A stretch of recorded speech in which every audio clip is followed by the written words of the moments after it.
importante, es un tema importante conocer sobre hormonas, no solo para fines del ENARM, seguramente a todos les habrá tocado, digo, no solo en sus vidas personales, sino que algún familiar o conocido les pregunte algo sobre anticoncepción. Entonces es importante que lo revisemos.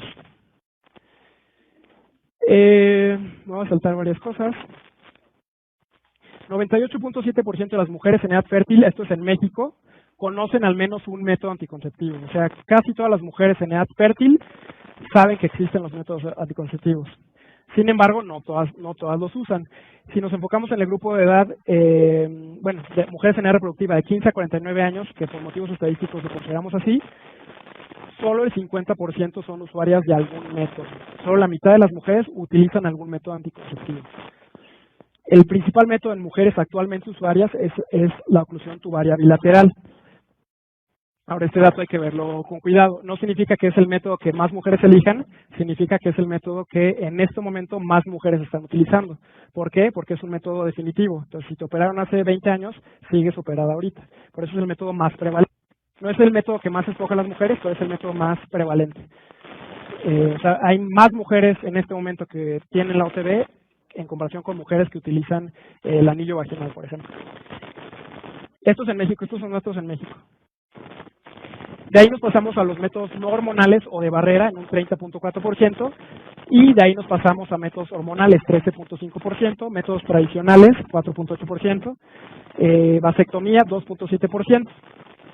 Entonces es importante, si se dan cuenta, principalmente se utilizan métodos no hormonales, a pesar de que los métodos más eficaces son los hormonales. Y con relevancia especial en mujeres de 15 a 19 años, arriba del 66% utilizan métodos, si llegan a utilizar un método, son métodos no hormonales, a pesar de que son los que más eficacia nos ofrecen. En México, la edad de inicio de la vida sexual, antes era 17 años, se fue aumentando, según la última encuesta fue 18 años, obviamente encuesta. Y la mitad de las parejas entre 15 y 19 años reportaron utilizar algún método anticonceptivo en la primera relación sexual, no el 100%, nuevamente encuesta.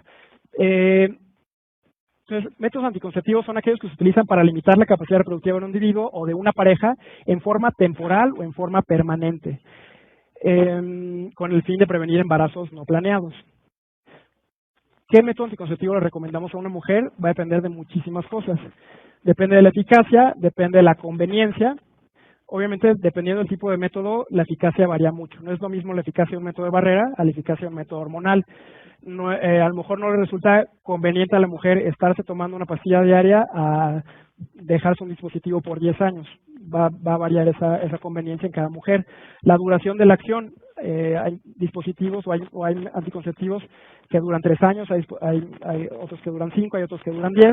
Reversibilidad y tiempo de regreso a la fertilidad también es una duda frecuente en cada mujer.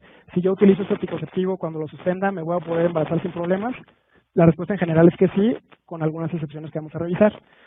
Efectos sobre el sangrado menstrual. Si además esta mujer, además de un anticonceptivo, desea tratar un sangrado uterino normal, pues podremos orientar al respecto. Obviamente nos interesa que tenga efectos secundarios, que no tenga efectos, o cuáles son los efectos secundarios, cuáles son los efectos adversos, el costo, la accesibilidad. Por más que yo quiera dar anticonceptivo vía subcutánea, en México no tenemos anticonceptivo vía subcutánea todavía. Los de vía parenteral son intramusculares, todavía no tenemos subcutáneos, que sí existen. Protección contra enfermedades de transmisión sexual, que obviamente el único que protege contra enfermedades de transmisión sexual es el condón, y esa es la única ventaja del condón, porque ni siquiera es un método eficaz, ahorita hablamos de eso. Y beneficios no anticonceptivos, nuevamente no solo el deseo de no querer embarazarse, sino a lo mejor en algunos anticonceptivos mejorar el exceso de andrógenos, otras cuestiones que vamos a ver. Y la presencia de contraindicaciones médicas. Entonces, la eficacia de un método es la capacidad que ofrece para impedir el embarazo. Esto se mide a través de un índice, el índice de Pearl. El índice de Pearl se refiere al número de embarazos que presentarían teóricamente 100 mujeres que utilizaran el mismo anticonceptivo en un año. O sea, estas 100 mujeres en un año utilizaron el parche anticonceptivo. De estas, ¿cuántas se embarazarían? Eso es este índice. Y a partir de ahí tenemos una eficacia teórica y una eficacia real. La eficacia teórica se refiere a la tasa de embarazo cuando se utiliza el método en condiciones óptimas, o sea, como tendría que utilizarse. Y la eficacia real es condicionada por posibles fallos en su uso. Es decir, por ejemplo, es diferente la eficacia teórica y la eficacia real del condón. La eficacia teórica del condón se refiere a que se utiliza desde el inicio de la relación sexual y no únicamente al momento de la eyaculación. Entonces, en general, normalmente nos referimos a eficacia real y es diferente ese valor. Entonces, ¿cuál es la eficacia del condón?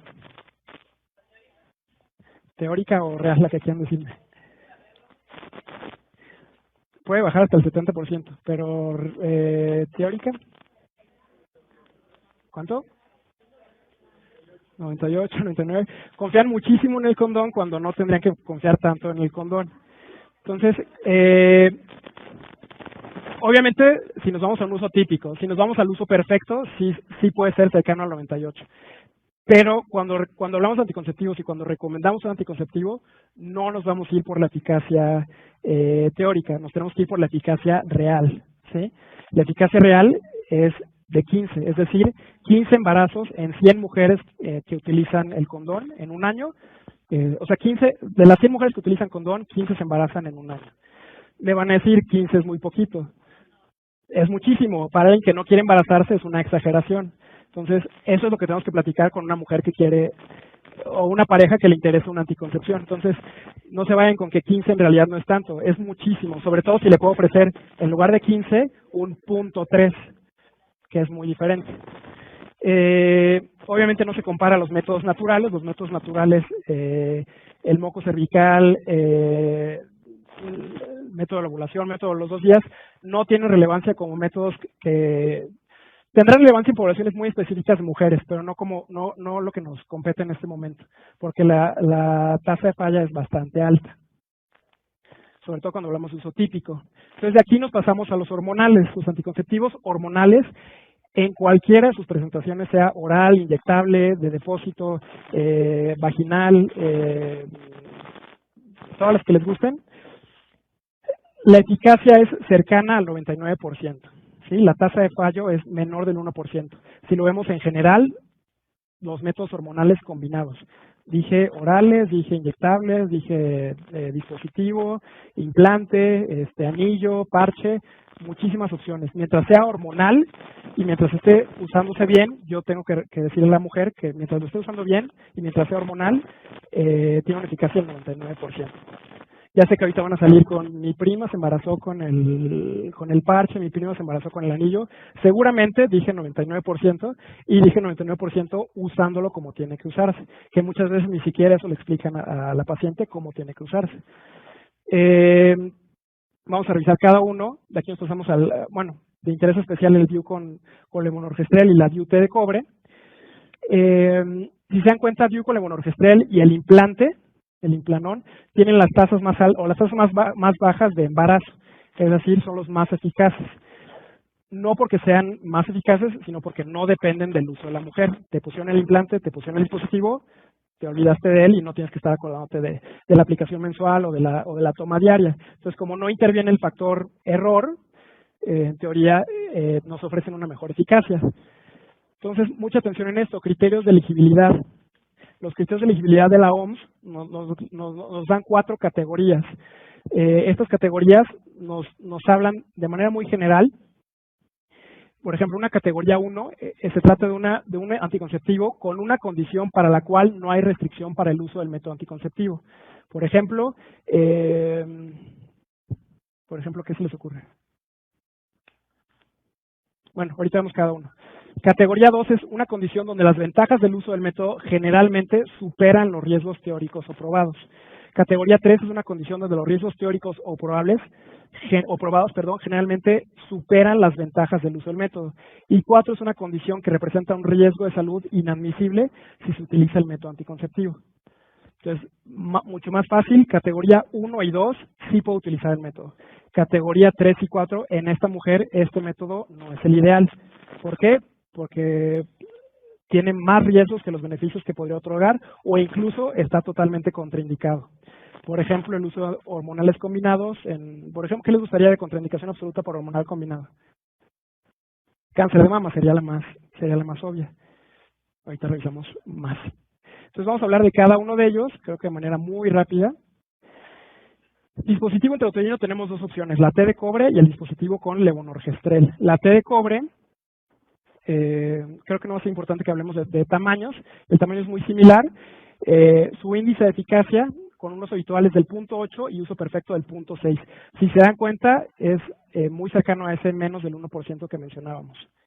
Ya sé que van a decir, mi tía se embarazó con el dispositivo, pero ahorita vamos a revisar ciertas condiciones específicas del uso del dispositivo intrauterino. Entonces, ustedes enséñenme una mujer que se embarazó con dispositivo intrauterino, yo les enseño 900 millones que se embarazaron con condón. Entonces, sí se entiende esa relación, ¿no? Ninguno es 100% efectivo, ni siquiera los métodos definitivos. Obviamente van a existir fallas en el método, pero nuestra obligación es recomendarle a la mujer o a la pareja el método que más se adapte a sus necesidades y que tenga mejor eficacia. Tenemos el levonorgestrel. La gran ventaja del levonorgestrel es que, además de funcionar como método anticonceptivo, es que disminuye el volumen de sangrado menstrual, incluso en un 20% o decíamos que hasta en un 80% las mujeres van a tener amenorrea. El medicamento que tiene es levonorgestrel. Esta es la T de cobre, si recuerdan ustedes los brazos y el cobre. Y el dispositivo con levonorgestrel es un tubo de plástico, básicamente, y aquí tiene todo el hormonal que va a ir liberando a lo largo de 5 años de uso, 5 años de vida que tiene el dispositivo ENA. La T de cobre, ¿cuánto dura? 10 años. T de cobre, 10 años. Mirena, 5 años, y Jaides, que es otra opción, dura 3 años. Les pongo las marcas, nuevamente no porque sea comercial, sino porque en México solo tenemos o T de cobre en diferentes presentaciones, o Mirena o el Jaides, ¿sí?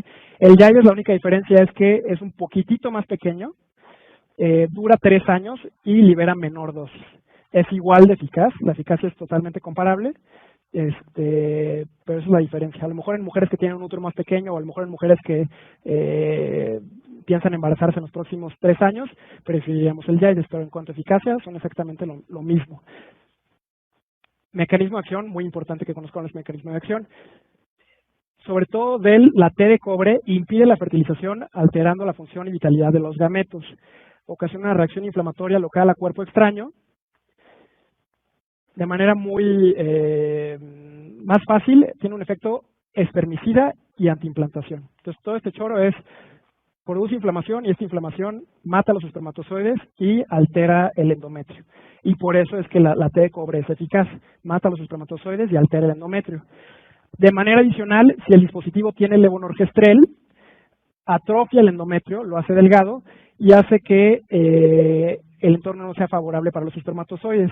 La motilidad de los espermatozoides se ve afectada, aumenta el espesor del moco cervical, por lo tanto hace que los espermatozoides no puedan pasar, y en general no afecta a la ovulación. Eso es importante que lo sepan. El método del dispositivo con levonorgestrel, el mecanismo de acción no es inhibir la ovulación. En algún porcentaje de pacientes inhibe la ovulación, pero ese no es el método principal. El método principal es a nivel local, el mecanismo principal es a nivel local. Altera la vitalidad de los espermatozoides y altera el endometrio, ¿sí? Entonces es un método seguro y reversible que nos ofrece control de la natalidad a largo plazo. Podemos utilizarlo en mujeres con contraindicaciones a los estrógenos, esa es la gran ventaja de la T de cobre y incluso del dispositivo con levonorgestrel. Mujeres que estén lactando, la T de cobre se puede utilizar como anticoncepción de emergencia en mujeres que se presenten con menos de 7 días. La T de cobre se puede utilizar como anticoncepción de emergencia si se presentan dentro de los primeros 7 días. No es un uso aprobado en México, pero es un uso que deben de conocer. Y dudas muy importantes en relación con el dispositivo intrauterino T de cobre con levonorgestrel: la edad. Si se dan cuenta, si se trata de una mujer menor de 20 años, es categoría 2. Si se trata de una mujer mayor de 20 años, es una categoría 1. Conclusión, la edad no tiene nada que ver para utilizar o no un dispositivo intrauterino. Nuevamente, paridad nulípara, categoría 2, 1 más partos, categoría 1. Conclusión, no tiene nada que ver ni la edad, ni si has estado embarazada o no has estado embarazada, para que te recomiende o no un dispositivo T de cobre o un dispositivo con levonorgestrel, ¿sí? no hay ningún problema. A lo mejor a la mujer nulípara y más joven me va a costar más trabajo colocarlo, pero eso no tiene nada que ver con que se pueda usar o no se pueda usar, ¿sí? No va a repercutir en su fertilidad y no está contraindicado finalmente. Contraindicaciones absolutas, esas sí las tenemos que saber. Obviamente embarazo, coloco un dispositivo y va a abortar. Enfermedad pélvica inflamatoria, que en este momento tenga enfermedad pélvica inflamatoria, que tenga antecedente de enfermedad pélvica inflamatoria o en los últimos 3 meses haya tenido diagnóstico de EPI. Si se trata de una endometritis postparto o un aborto séptico, no voy a introducir un cuerpo extraño que vaya a perjudicar esto. Distorsiones graves de la cavidad uterina, a lo mejor pólipos o miomas o mucosos muy grandes, no me van a permitir colocar el dispositivo donde tiene que quedar, por lo tanto no tendría por qué colocarlo.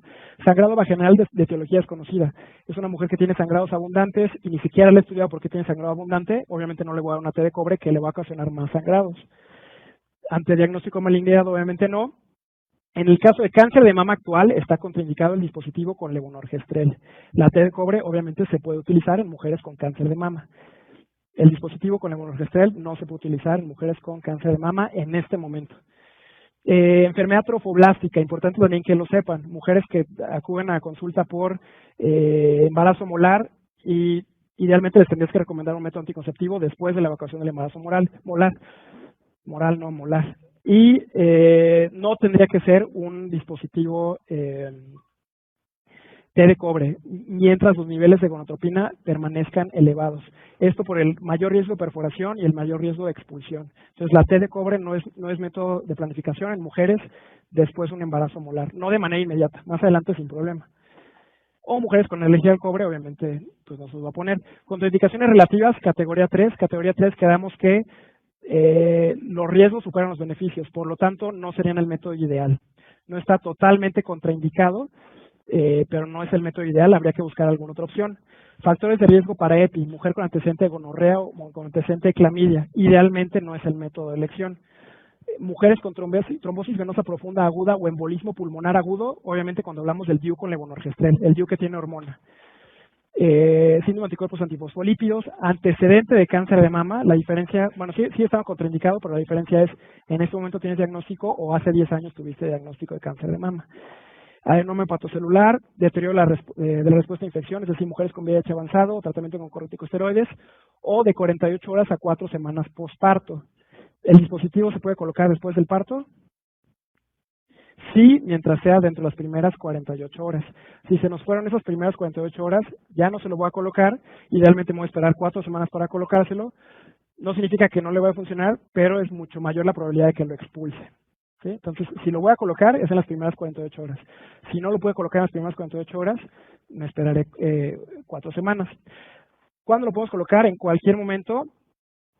Puede ser durante la menstruación, en los primeros 7 días del ciclo o en cualquier día del ciclo, estando seguros que no hay embarazo. La indicación de hacerlo durante la menstruación es básicamente una, para asegurarnos que no estás embarazada y que te puedo poner el dispositivo, y dos, si estás menstruando, a lo mejor el orificio cervical está más permeable y es más fácil colocarlo. No significa que solo lo puedo colocar en ese momento, lo puedo colocar en cualquier momento, pero bueno, esa es la indicación. Postplacenta ya quedamos que menos de 48 horas. Y posaborto se puede colocar en cualquier momento después del aborto, independientemente de la edad gestacional, siempre y cuando no se trate de un aborto séptico. Si se trata de un aborto séptico, no voy a colocar un cuerpo extraño. Efectos secundarios, la T de cobre tiene alteraciones menstruales. Aumenta la cantidad de sangrado, aumenta la duración del sangrado e incluso puede aumentar los cólicos. No en todas las mujeres, pero sí es un efecto que pueden llegar a tener bastante prevalencia. Y eso se lo tienes que explicar a la mujer antes de recomendárselo.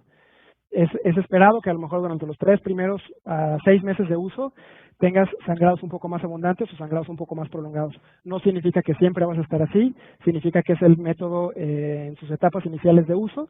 Más adelante puede desaparecer. A lo mejor si pasan 6 meses y sigues con sangrados abundantes o sangrados muy prolongados, pensaremos en la posibilidad de cambiar el método, pero no se recomendaría antes de esos primeros 6 meses, porque sí es esperado que en la gran mayoría tengan estas molestias. Lo que ya hemos comentado, la ventaja con el DIU con levonorgestrel disminuye significativamente el sangrado.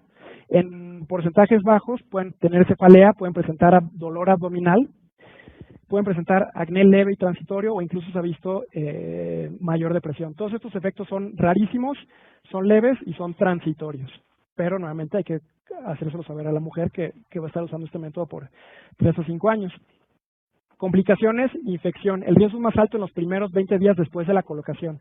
Es decir, no porque tengas dispositivo incrementa tu riesgo a largo plazo de enfermedad pélvica inflamatoria. No, incrementa sobre todo en los primeros días después de la colocación y sobre todo en mujeres que fueron mal seleccionadas. Si se trata de una mujer que tenía antecedentes de enfermedad de transmisión sexual, obviamente no era el método ideal para ella. Y se alcanza un riesgo basal al 4.º mes, por lo tanto no es un factor de riesgo. La expulsión ocurre hasta en el 10% y es más común durante el primer año de uso. Y la perforación puede ocurrir en 1 de cada 1000 colocaciones. Esto también se le tiene que informar a la mujer durante el consentimiento informado. Infección, expulsión, perforación. En el caso de una mujer que se embaraza teniendo el dispositivo intrauterino, lo primero es descartar el embarazo ectópico. Porque existe la probabilidad de que si llegó la posibilidad de que se embarazara era mínima, pero si se embaraza, incrementa esta posibilidad de que se trate un embarazo ectópico. Ahora, una duda frecuente, ¿el dispositivo intrauterino es factor de riesgo para embarazo ectópico, sí o no? Todos dicen que sí, muy seguros. ¿Quién tiene mayor riesgo de tener un embarazo ectópico? ¿Ella que no tiene ningún método anticonceptivo o ella que sí utiliza la T de cobre? La que tiene más riesgo de tener un embarazo ectópico es la que no utiliza método anticonceptivo. Ella tiene más probabilidades de embarazarse y la probabilidad absoluta de que sea un embarazo ectópico es más alta en ella. La probabilidad de que ella se embarace utilizando el dispositivo T de cobre es muy baja, pero si se llegara a embarazar, en el rarísimo caso que se llegara a embarazar, incrementa relativamente esa probabilidad de que sea ectópico. Entonces es muy importante que desechen ese dato. El dispositivo intrauterino no incrementa el riesgo de embarazo ectópico. El dispositivo intrauterino es un método anticonceptivo, lo estoy utilizando para que no se embarace. Tiene falla. Si llegara a fallar, incrementa relativamente la posibilidad de que sea un embarazo ectópico. Pero no significa que si utilizas el dispositivo intrauterino vas a tener un embarazo ectópico. ¿Sí se entendió esa diferencia? Porque eso también nos interesa en mujeres, por ejemplo, que tuvieron antecedente de embarazo ectópico. Ella llegó a consulta porque tiene antecedente de embarazo ectópico. ¿Le puedo recomendar o no le puedo recomendar un dispositivo T de cobre? La respuesta sería que sí, porque no tiene nada que ver con incrementar su posibilidad de embarazo ectópico. Entonces, cuando esta mujer se embaraza, primero tengo que ver que no se trata de un embarazo ectópico. Si no es un embarazo ectópico, hasta en el 50%, si no le quito el dispositivo, puede que pierda el embarazo. Entonces, la recomendación en el momento de encontrar un dispositivo intrauterino en una mujer que está embarazada y es un embarazo intrauterino, en general se recomienda retirar el dispositivo mientras esté a la vista y mientras se alcance. Obviamente, si no está en una posición que se alcance, no voy a poder hacer absolutamente nada. Y obviamente explicándolo a la mujer, si te lo quito puede haber aborto, si te lo dejo puede haber aborto. No hay de otro, la posibilidad es del 50%. Pero la recomendación es que si se ve, sí se retire. El riesgo absoluto de embarazo ectópico es extremadamente bajo debido a la eficacia de los dispositivos. La probabilidad relativa es la que aumenta, que ya lo explicamos. No aumenta el riesgo de embarazo ectópico y en mujeres con antecedente de embarazo ectópico es una categoría 1. Mujeres con enfermedad inflamatoria pélvica no incrementa el riesgo de enfermedad inflamatoria pélvica, más bien en mujeres que tienen enfermedades de transmisión sexual, si les coloco el dispositivo, obviamente les va a dar enfermedad inflamatoria pélvica, entonces debo seleccionar bien a mis pacientes. Si al momento de revisar a la paciente que viene para que le coloque un dispositivo presenta cervicitis purulenta o presenta una infección activa por clamidia o gonorrea, para iniciar la colocación del dispositivo es categoría 4, es decir, en ese momento estaría contraindicado. Diferente el caso de una mujer ya es usuaria del dispositivo y llega a consulta con cervicitis purulenta o llega a consulta con un cultivo con clamidia o gonorrea, puede continuar el uso del dispositivo, le doy tratamiento antibiótico para la infección y veo cómo continúa el comportamiento. ¿Sí?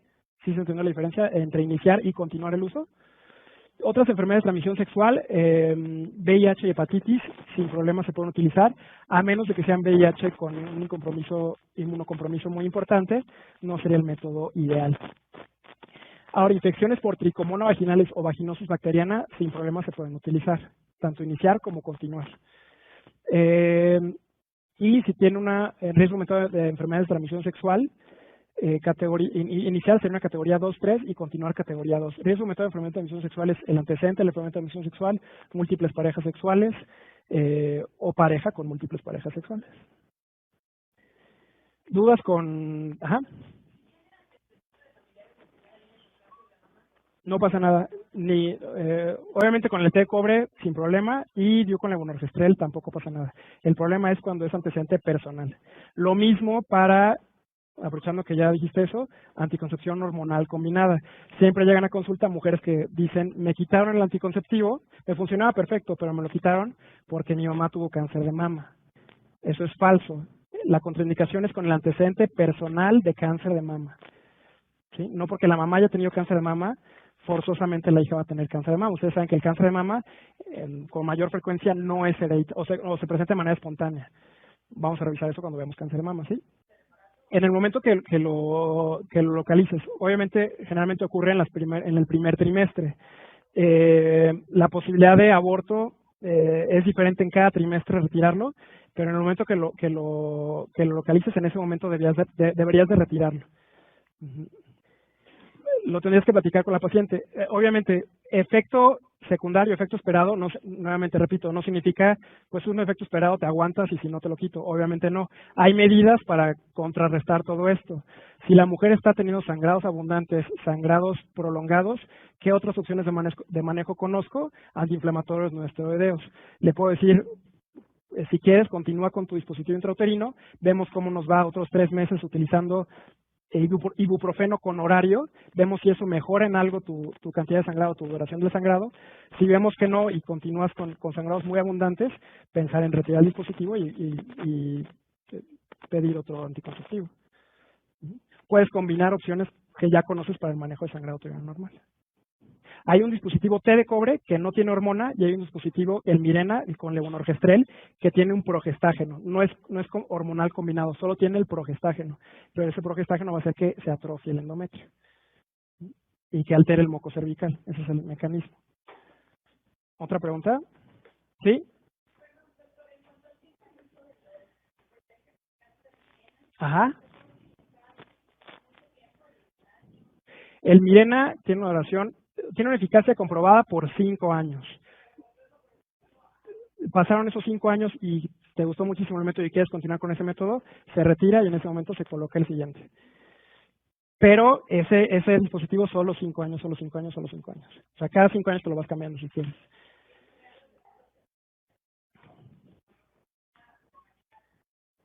No habría problema. O sea, muy probablemente no estás menstruando, pero no es algo patológico. No estás menstruando porque tienes el aporte hormonal. Igual con la té de cobre que te dura 10 años, en 10 años lo puedes cambiar en el mismo momento. Entonces pasamos a anticoncepción hormonal. Anticonceptivos hormonales, hablamos de hormonales combinados cuando tenemos un estrógeno más un progestágeno. El estrógeno es etinilestradiol y progestágenos hay muchísimos. En la gran mayoría de los anticonceptivos, digamos que en todos, el estrógeno del que hablamos es etinilestradiol. La dosis llega a variar de 15 a 50 microgramos al día. La gran ventaja de los anticonceptivos hormonales combinados es que tienen infinidad de métodos de maneras de utilizarlo, ya sea oral, transdérmica, vaginal, intramuscular o subcutánea. Y todas las tenemos, excepto la inyección subcutánea, todas las tenemos disponibles en México. El mecanismo de acción de los anticonceptivos hormonales combinados es inhibir la ovulación. Los anticonceptivos hormonales combinados sí inhiben la ovulación. Por lo tanto, tienen una alta eficacia anticonceptiva con un índice menor del 1. Y es la eficacia anticonceptiva más alta. Hay múltiples clasificaciones dependiendo de la manera de administrarse, el origen farmacológico, la generación del medicamento, que no vale la pena que revisemos ahorita. A lo mejor datos muy generales. Monofásicos es que tienen una dosis constante de estrógenos y progestágenos a lo largo del ciclo. O sea, todo el tiempo que estás tomando el progestágeno, tienes el anticonceptivo, perdón, tienes la misma dosis de estrógenos y la misma dosis de progestágenos. Y son la gran mayoría, son los que tenemos más disponibles. Bifásicos y trifásicos se refiere a que va modificándose la cantidad de estrógenos o progestágenos dependiendo del número de pastilla en la que vayas. No hay muchas opciones de estas. Sí hay. Uno de ellos es Claya. Y la idea de hacerlo de esta manera es intentar simular el efecto normal del ciclo menstrual, donde al principio tenemos liberación de estrógenos, más adelante incrementan los estrógenos y más adelante viene la progesterona. Esa sería la idea teórica de utilizar un anticonceptivo bifásico o trifásico.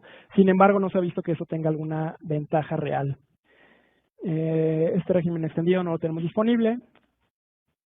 Les decía que la dosis normalmente es de 30 a 35 microgramos.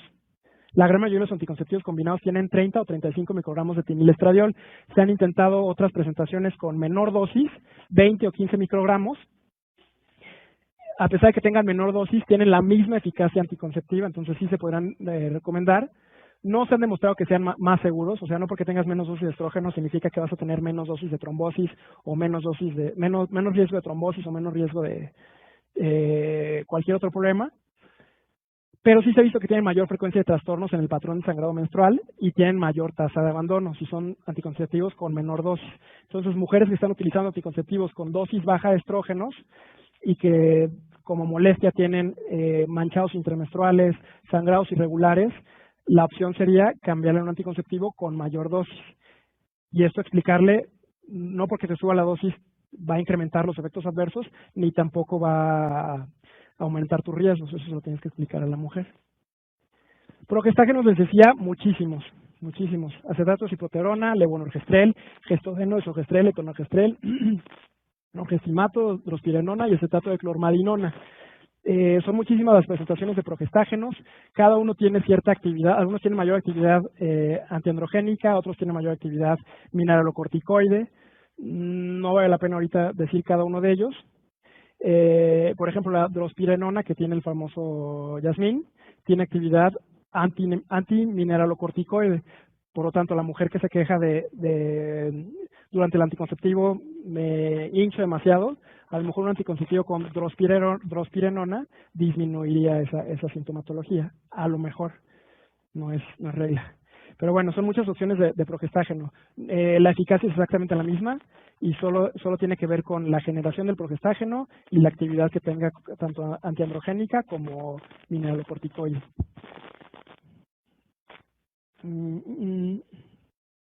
Mecanismo de acción, inhibir la ovulación. El anticonceptivo actúa a nivel de hipotálamo, hipófisis, ovario y endometrio. El mecanismo principal es inhibir la ovulación, pero es tan eficaz porque actúa en todo el eje hipotálamo, hipófisis, ovario.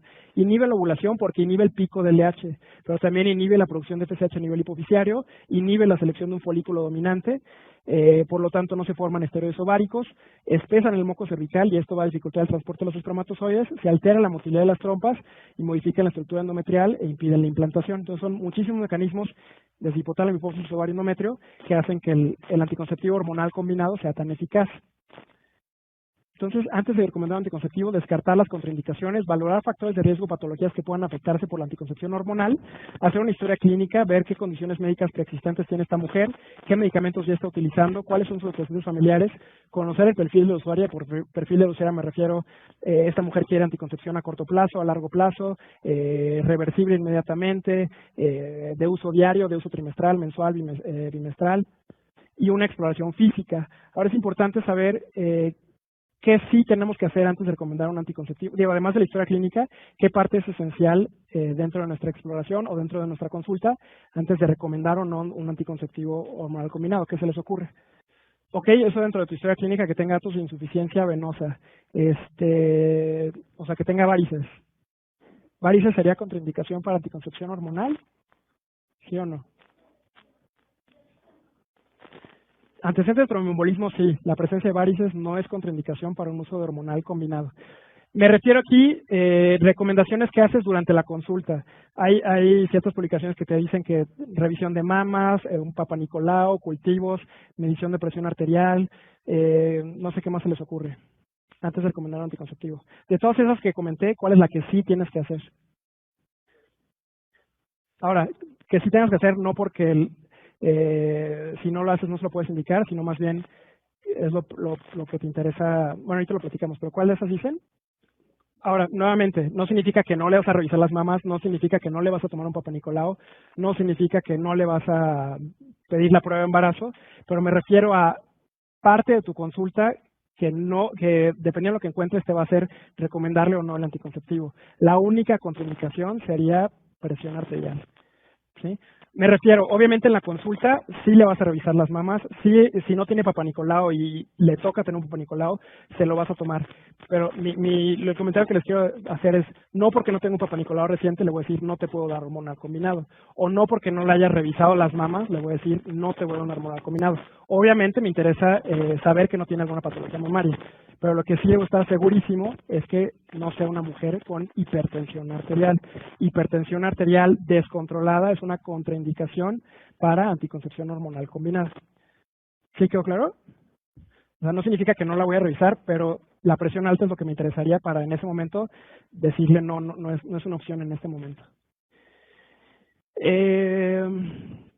Importante saber si la mujer está utilizando antibióticos. En general, la gran mayoría de los antibióticos no tienen un efecto en la absorción del anticonceptivo. Esa es una duda común. Ahorita estoy tomando ampicilina. ¿Necesito aumentar la dosis del anticonceptivo? ¿Aumenta la dosis La respuesta es que no. Los antibióticos no afectan este metabolismo del anticonceptivo, por lo tanto no tendrían que modificarse la dosis. A menos de que el antibiótico cause vómito o diarrea, obviamente si no se absorbe anticonceptivo, tengo que repetir la ingesta. Diferente en el uso de drogas inductoras de enzimas, sobre todo medicamentos antiepilépticos. El uso de medicamentos antiepilépticos me contraindica de manera relativa el uso de hormonales combinados, porque la dosis sí tiende, la eficacia sí tiende a variar. Entonces, no puedo decirle a una mujer que utiliza algún antiepiléptico, este anticonceptivo tiene 99% de eficacia en ti. En ella no se lo puedo decir porque son medicamentos inductores de enzimas hepáticas, por lo tanto varía la absorción y el metabolismo y por lo tanto la eficacia es diferente. ¿Sí? Entonces, importante, la epilepsia no es contraindicación de anticoncepción hormonal combinada. El uso de medicamentos antiepilépticos me contraindica de manera relativa el uso de anticoncepción hormonal combinada. ¿Sí? Requerimientos para la administración, obviamente la historia clínica, medición de tensión arterial, el índice de masa corporal y sugeridos, más no necesarios, el examen mamario, citología cervical y un tamizaje para enfermedades de transmisión sexual. Ahora, la tensión arterial, porque ya quedamos que hipertensión descontrolada es contraindicación para anticonceptivo hormonal combinado. El IMC, ¿qué?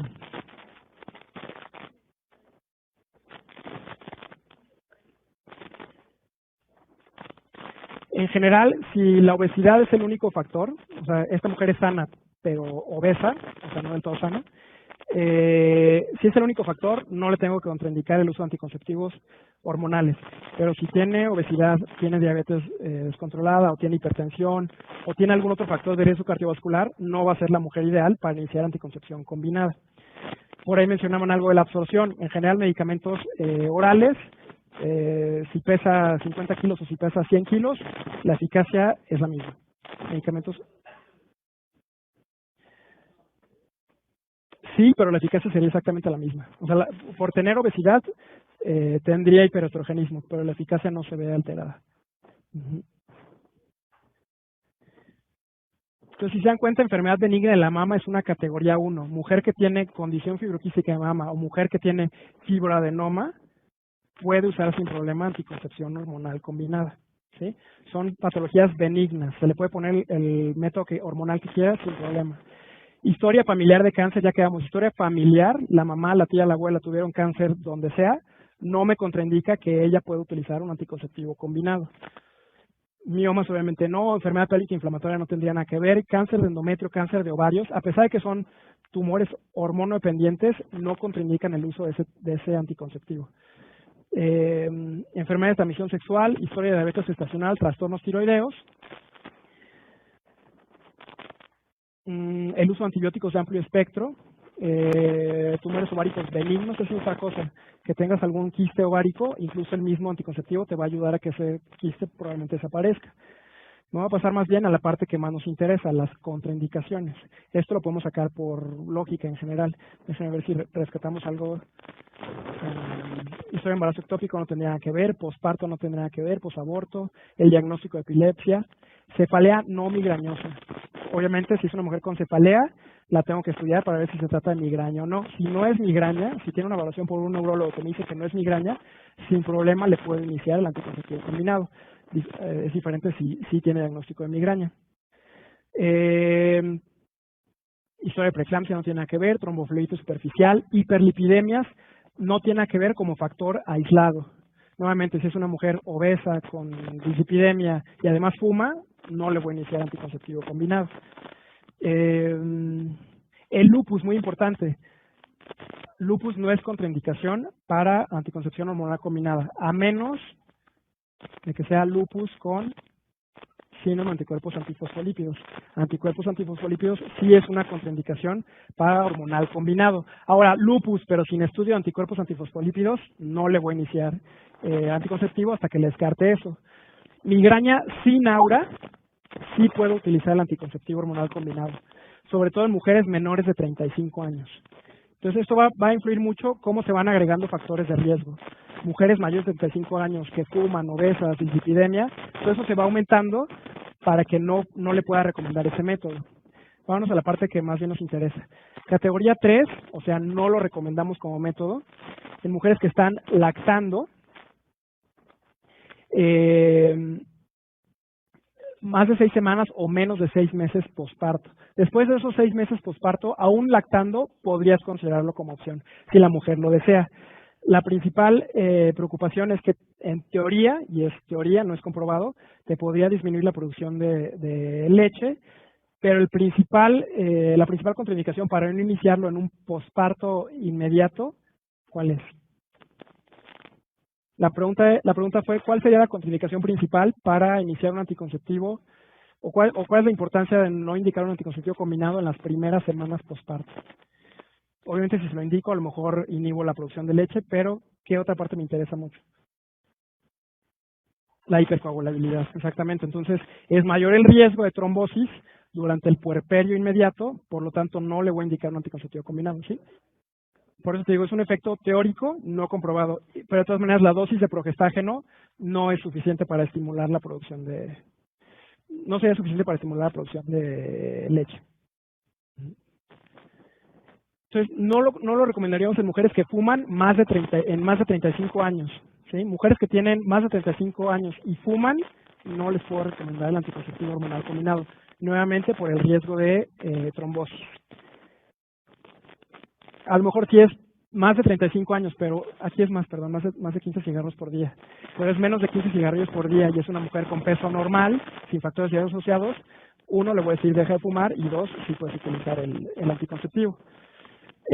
Hipertensión arterial sistémica crónica menor a 160/100 sin enfermedad vascular. En general, una hipertensión descontrolada no se puede utilizar, ¿sí? Controlada y sin otro factor de riesgo sí puede ser una opción. Antecedente de cáncer de mama es categoría 3, enfermedad de vesícula biliar sintomática o pasis también es categoría 3, el uso de antiepilépticos categoría 3, diabetes o hipertensión con afección vascular sí es contraindicación para el uso anticonceptivo hormonal combinado. Ahorita vamos a ver solo progestágenos. Categoría 4, mujer lactando en menos de 6 semanas posparto. En ese periodo de puerperio mediato tardío no está indicado el uso de anticonceptivo combinado. Mujeres mayores de 35 años con más de 15 cigarros al día, perdón, aquí hiciera más de 15, hipertensión descontrolada, enfermedad vascular, antecedente de trombosis venosa profunda o embolia pulmonar, incluso el antecedente o la presencia en este momento me contraindica totalmente el uso de anticonceptivo combinado. Esas son básicamente las principales contraindicaciones que siempre les van a preguntar al anticonceptivo combinado: trombosis y cáncer de mama. Antecedente de enfermedad vascular cerebral, valvulopatía cardíaca complicada, lupus pero con anticuerpos antifosfolípidos, migraña pero con aura, cáncer de mama actual, una cirrosis descompensada o infarto agudo al miocardio. No podemos utilizar anticonceptivos hormonales combinados. Sus modificaciones que se han hecho a lo largo del tiempo. Ok. Importante también que conozcamos este dato ya para terminar. Mañana terminamos anticonceptivos bien. ¿Quién tiene más riesgo de trombosis? La mujer que no utiliza métodos anticonceptivos y es sana, la mujer que está embarazada, la mujer que está en el puerperio o la mujer que utiliza anticonceptivos combinados. ¿Todos de acuerdo con puerperio? La mujer en el puerperio tiene muchísimo más riesgo de una trombosis en comparación con una mujer que utiliza anticonceptivos combinados. Esto es importante porque también les va a llegar la mujer que les diga, no quiero usar anticonceptivos combinados porque me va a dar un trombo. La respuesta es mucho más probable que tenga un trombo cuando estés embarazada a que cuando estés usando el anticonceptivo. ¿Sí? El riesgo absoluto finalmente es muy bajo. Y es lo que les comentaba, no usuarias de anticonceptivo y no embarazadas, el riesgo de tromboembolismo venoso es de 5 en 100,000 mujeres por año. Usuarias de anticonceptivo hormonal es del 15 al 25, pero mujeres embarazadas se va hasta 60. Obviamente una mujer que utiliza anticonceptivo hormonal combinado sí incrementa el riesgo relativo, pero si la comparamos con una mujer que se embaraza, el riesgo de una mujer embarazada que tenga una trombosis o un tromboembolismo es mucho mayor y todavía más relevante durante el puerperio. ¿Sí? Entonces no sería un pretexto para la mujer, digo, no que les vayas a decir estás mal, pero sí explícales que no es algo válido tener esa justificación. Es más probable que tengas un trombo estando embarazada. Y les comentaba, todos estos riesgos cardiovasculares se van sumando. Hay mayor riesgo en mujeres que fuman, hay mayor riesgo en mujeres que tienen migraña. Para cáncer de mama no existe un aumento en el riesgo. En algunas revisiones anteriores se reportaba un riesgo bajo y este riesgo desaparece al momento de suspender los anticonceptivos. En el caso de cáncer cervicouterino, mujeres positivas para VIH, el uso anticonceptivo aumenta el riesgo solo para las que los tomaron más de 5 años. Este dato también es importante que lo tomen con reserva. No por tomar anticonceptivos significa que incrementa tu riesgo de cáncer cervicouterino. Normalmente la mujer que utiliza anticonceptivos combinados no utiliza condón, por lo tanto, incrementa el riesgo de BPH, por lo tanto, incrementa el riesgo de cáncer cervicouterino. Entonces, nuevamente, tu recomendación con la mujer es el anticonceptivo combinado es muy eficaz para prevenir un embarazo no deseado, pero nada tiene que ver con enfermedades de transmisión sexual. Si quieres prevenir una enfermedad de transmisión sexual, vas a tener que agregar un método de barrera. Efectos benéficos no anticonceptivos regulan el ciclo, mejoran la dismenorrea, disminuyen el sangrado menstrual. Por lo tanto, vemos que se utilizan como herramientas terapéuticas. En el caso de enfermedad benigna de las mamas, en mujeres que tienen condición fibroquística de mama, se ha visto que les mejora esta condición en algunas. La presencia de quistes ováricos, en algunas mujeres desaparece esos quistes ováricos, sobre todo si son quistes simples. El acné y el hirsutismo, como tienen un efecto antiandrogénico, mejoran esta sintomatología, estos signos. Enfermedad clínica inflamatoria, disminuyen el riesgo de cáncer de endometrio, reducen el riesgo de cáncer epitelial de ovario. Entonces, nuevamente, cuando recomiendo un anticonceptivo combinado, la mujer te va a decir, me incrementa el cáncer de mama. La respuesta es, no te incrementa el cáncer de mama y de hecho te reduce el cáncer de endometrio, te reduce el cáncer de ovario y te reduce el cáncer de colon. Eso es lo que le tienen que explicar. Ustedes saben que hay muchísimos mitos con los anticonceptivos, pero el endogenismo ya lo comentamos y... A terminar de ver lo que vimos de anticonceptivos, ya vimos anticonceptivos combinados. Vamos a ver, así como existen anticonceptivos combinados que incluyen etinilestradiol más cualquiera de los progestágenos disponibles, hay anticonceptivos que solo tienen el componente progestágeno, anticonceptivos de solo progestina. Es el que se conoce como la mini píldora. Los anticonceptivos deben tomarse a la misma hora. Anticonceptivos de solo progestina hay de tomados, inyectados y de aplicación como el dispositivo intrauterino con levonorgestrel, esos son de solo progestina. En el caso de anticonceptivo oral de solo progestina, el único que tenemos disponible en México es el que tiene desogestrel. Desogestrel de 75 microgramos, se toma de 28 días consecutivos. No es como los anticonceptivos combinados que tienen 21 comprimidos y 7 de descanso, no. El anticonceptivo de solo progestina tiene 28 días consecutivos de anticonceptivo. El índice de eficacia es del 2, ¿sí? Si se dan cuenta es menor al que habíamos visto para los anticonceptivos combinados. La gran desventaja del solo progestina es que es muy importante el horario de la toma. A lo mejor en el anticonceptivo combinado, con que te lo estuvieras tomando diario no había problema, pero con el anticonceptivo de solo progestina no solo importa que te lo estés tomando diario, también importa que te lo estés tomando justo a la misma hora, ¿sí? Y de hecho, si el apego de la mujer al anticonceptivo es bueno, es comparable la eficacia con un anticonceptivo combinado. Y les comentaba también, hay inyectables. En México tenemos disponible el acetato de medroxiprogesterona, el mismo que utilizamos para sangrado uterino normal, y el enantato de norepinefrina, de aplicación cada 3 meses el acetato de medroxiprogesterona y cada 2 meses el enantato de norepinefrina. La principal indicación de utilizar un anticonceptivo de solo progestina es mujeres que tengan alguna contraindicación para la toma de estrógenos, que ayer ya vimos cuáles son las contraindicaciones para la toma de estrógenos. Importante que sepan que no afecta la lactancia cuando es de solo progestina, por lo tanto son anticonceptivos bastante útiles cuando la mujer está lactando. Entonces, nada más recalcando datos importantes.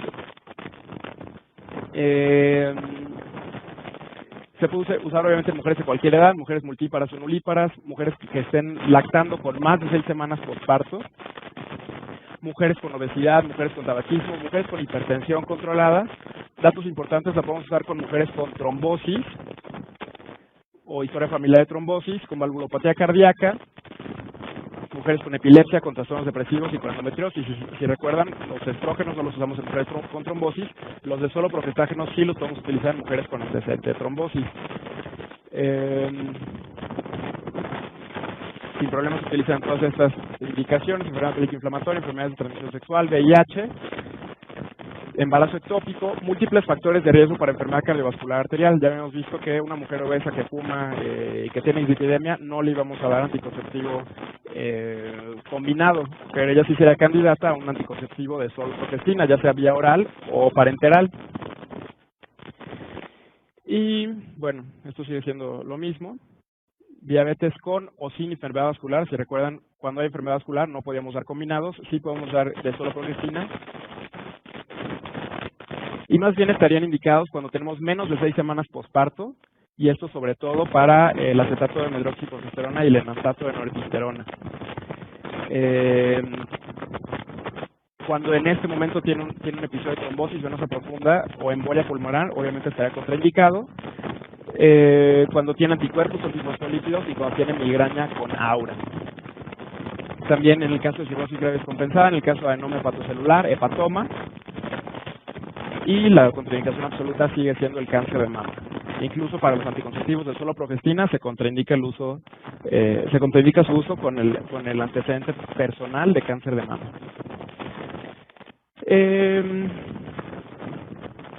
Cuestiones que tenemos que tener en cuenta: sus efectos adversos. El sangrado anormal que presenta una mujer que utiliza anticonceptivo de solo progestina es más frecuente.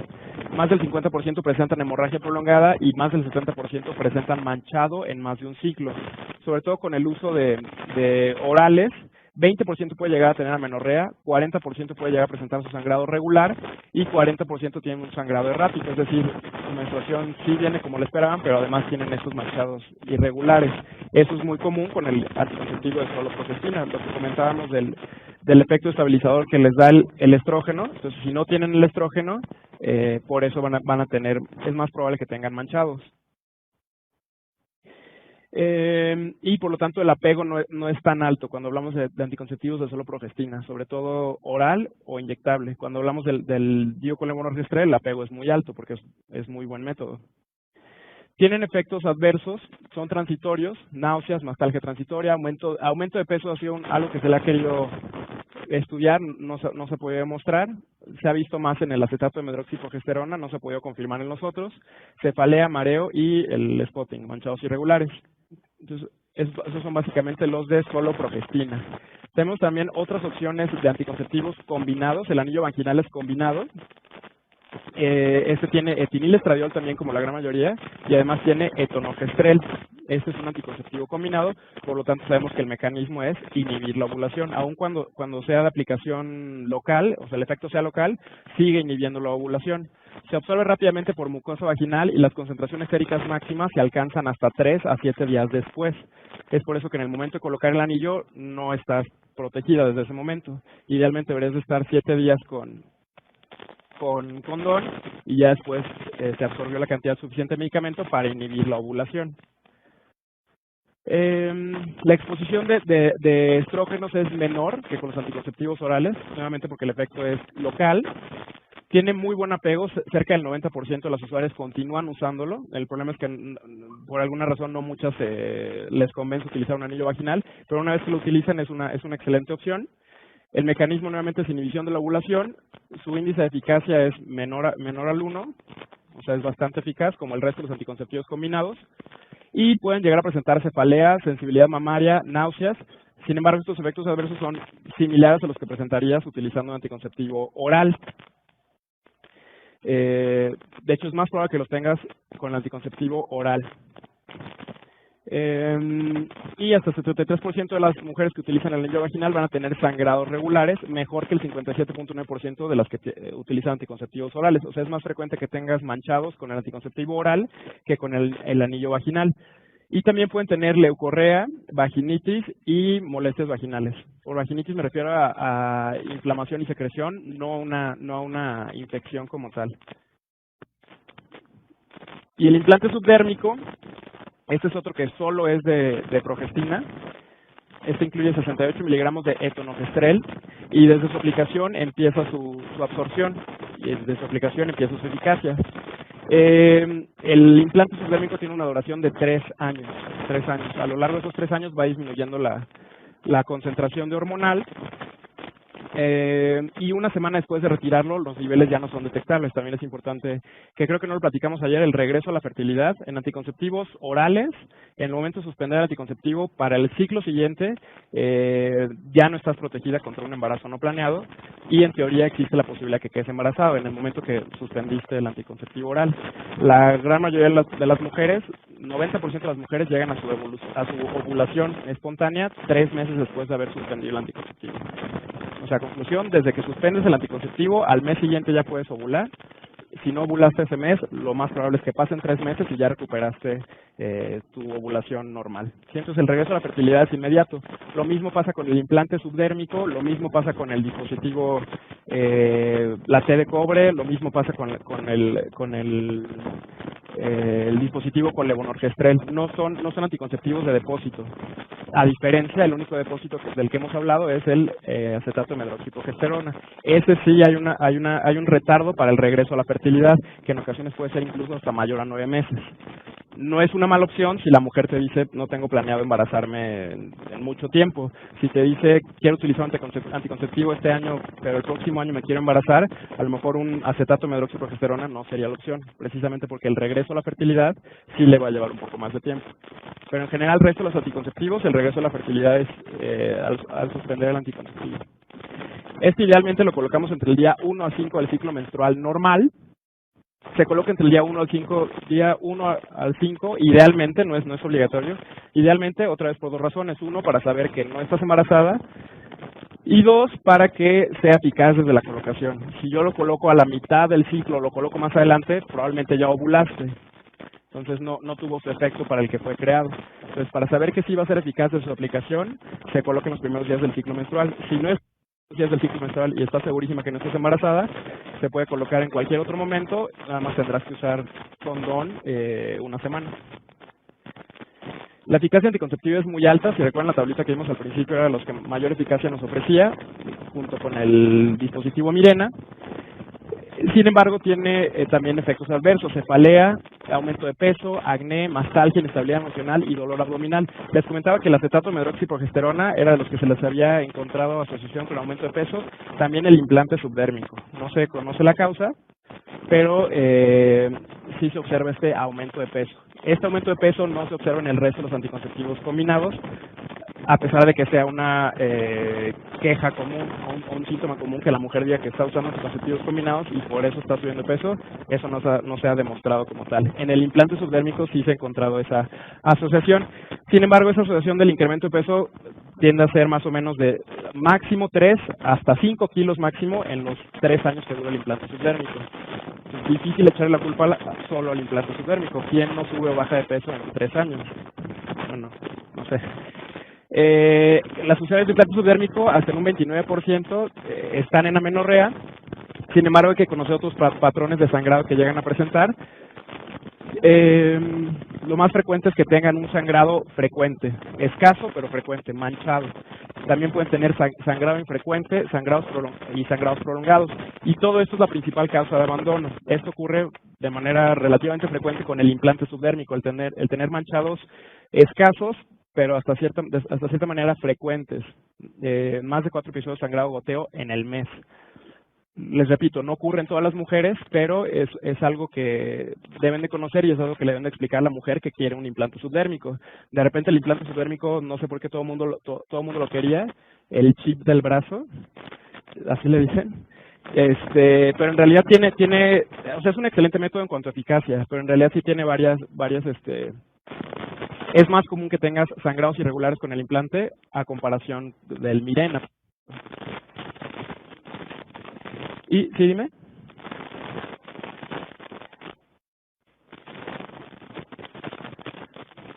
Sí, lo mismo, es a lo mejor un periodo de adaptación de 3 a 6 meses del método. En ese periodo de adaptación de 3 a 6 meses, ver si desaparece por sí solo. Si no desaparece por sí solo ese manchado, nuevamente puedes aplicar otras medidas. Una de ellas sería agregar antiinflamatorio no esteroideo, y en ocasiones también puedes considerar, si el manchado es muy frecuente y si el manchado es muy molesto para la mujer, puedes considerar agregar un anticonceptivo oral por 3 meses. Obviamente ya tienen la protección anticonceptiva del implante, le explicas que le estás dando el anticonceptivo oral precisamente porque es combinado, porque tiene estrógeno, porque va a estabilizar el endometrio y va a hacer que no tenga estos manchados.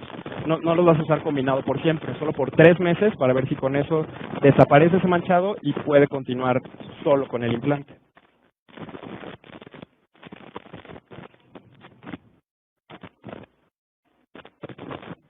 Igual, mientras lo esté teniendo, a lo mejor el primer mes y ver si con eso funciona. Y las contraindicaciones, antecedentes personales de cáncer de mama, hepatitis activa, cirrosis, tumores hepáticos, uso crónico de rifampicina y otros anticonvulsivantes y cáncer de mama actual. En general, las contraindicaciones para anticonceptivo combinado, excepto todo lo que vimos de factor de riesgo cardiovascular. Mujeres obesas, con tabaquismo, con dislipidemia, sí podrían utilizar el implante subdérmico. El parche es otra opción que tienen de anticonceptivo combinado. Este es combinado, tiene también etinilestradiol y tiene norelgestromina. Va a liberar diariamente una cantidad de etinilestradiol, 20 microgramos de etinilestradiol, y la exposición a los estrógenos es mayor, ligeramente mayor que en los anticonceptivos combinados. También el mecanismo de acción, siendo un anticonceptivo combinado, es inhibir la ovulación. Su índice de eficacia es igual, menor al 1. En mujeres con peso mayor a 90 kilos, la efectividad puede verse disminuida.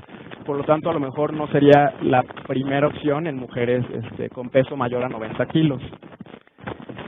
Los eventos adversos son similares a los de los anticonceptivos orales combinados, y una molestia bastante frecuente o bastante más frecuente en comparación con los orales es la sensibilidad mamaria, que es 2.9 veces mayor con los anticonceptivos orales que con los anticonceptivos orales. Sin embargo, presenta mayor apego y satisfacción que con los anticonceptivos orales combinados. Precisamente porque la absorción es a nivel local, evitando efecto de primer paso. Entonces disminuyen ciertos efectos de los anticonceptivos orales. Y por último, ya para dejar de hablar de anticoncepción, la anticoncepción de emergencia está indicada cuando hubo coito sin protección, cuando se te olvidaron 2 o más píldoras de anticonceptivo combinado, cuando se te olvidó una sola píldora de solo progestina o te atrasaste más de 3 horas en el horario habitual de su toma, solo progestina, repito, cuando te atrasas 7 días o más en la aplicación de la inyección mensual o cuando te atrasas 2 semanas en las inyecciones de solo progestina. Y las opciones que tenemos de anticoncepción de emergencia son el levonorgestrel solo o combinado con etinilestradiol, el dispositivo intrauterino y mifepristona en ocasiones, y actualmente el acetato de ulipristal. El que tienen que conocer, y es el de primera elección, es el levonorgestrel, en dosis de 1.5 miligramos, dosis única. Ese es el esquema actualmente recomendado, levonorgestrel de 1.5 miligramos, dosis única. Y el mecanismo de acción cuando se administra en la primera fase del ciclo es inhibir la ovulación, o suprime o aplana o retrasa el pico del LH. Ese va a ser el principal mecanismo de acción. Además va a interferir con el transporte de los espermatozoides, espesando el moco cervical y al canalizar la cavidad endometrial. Finalmente es un progestágeno, recordemos el efecto de la progesterona. Entonces por eso es que tiene esa eficacia, una eficacia de hasta el 89%, que es la proporción de embarazos evitados de acuerdo con los esperados. 89, y en general se reporta 85%. o sea, no es 100% eficaz. No porque tomes la píldora del día después significa que ya no te vas a embarazar. Es un 85% eficaz. Tiene efectos secundarios como náuseas y vómito. Si ocurre vómito 2 horas después de la toma, hay que volver a tomar el medicamento. Puede haber sangrado irregular en los 7 días siguientes a la toma. 50% de las mujeres van a tener su menstruación antes o después de la fecha esperada. La mitad de las mujeres van a tener alteraciones menstruales en su siguiente ciclo. Y muy importante, cualquier mujer puede utilizar anticoncepción de emergencia. Criterio de elegibilidad de la OMS, cualquier mujer. Tuviste antecedente de trombosis, tuviste cáncer de mama, lo que sea, sí puedes utilizar anticoncepción de emergencia. Finalmente es una dosis única. Y les digo, el esquema que se recomienda actualmente es levonorgestrel 1.5 miligramos dosis única, y existe la presentación de 0.75 miligramos cada 12 horas por 2 dosis, pero se sigue prefiriendo levonorgestrel 1.5 miligramos dosis única. Ese es el que tienen que conocer. Algo más con esto. Bueno, importante que sepan entonces que la eficacia no es del 100%. La eficacia del 85% se reconoce en los primeros 3 días después de la relación sexual sin protección. No significa que más adelante no sirva, pero muy probablemente disminuye esta eficacia. En los primeros 3 días después, esta eficacia del 85% disminuye considerablemente. Y, bueno,